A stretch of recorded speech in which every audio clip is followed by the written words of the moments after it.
Di hari itu semua amal diperlihatkan.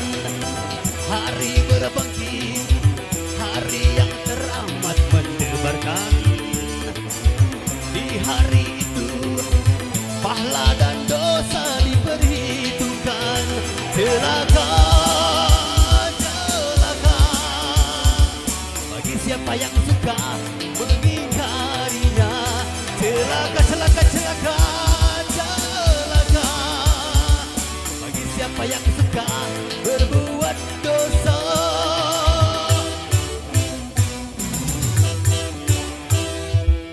Di hari itu tak berharga harta dan jabatan, dan tak berlaku segala macam bentuk tebusan. Di hari itu banyak wajah yang tertipu hina, kecut dan getar karena diri berlumpuran dosa. Celaka, celaka bagi siapa yang suka mengingkarinya. Celaka, celaka, celaka, celaka bagi siapa yang suka berbuat dosa.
Tuhan memperingatkan tentang hari yang mencekam.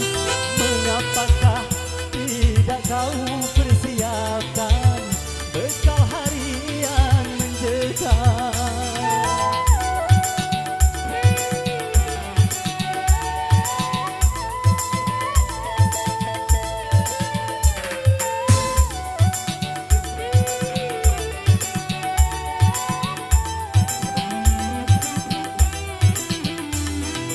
Mengapakah tidak kau persiapkan bekal hari peradilan? Tiap nafas hanya kau pergunakan cuma untuk keduniaan. Selagi masih ada kesempatan, taubatlah dan berimanlah.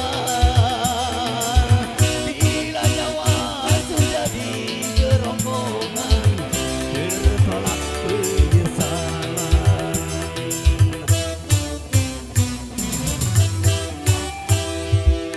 Di hari itu sang ibu lari dari anaknya, tak seorang pun yang dapat menolong sesamanya. Di hari itu banyak wajah yang tertipu gila, kecut dan getar karena diri berlumpuran dosa. Celaka, celaka bagi siapa yang suka mengingkarinya. Celaka, celaka, celaka, celaka bagi siapa yang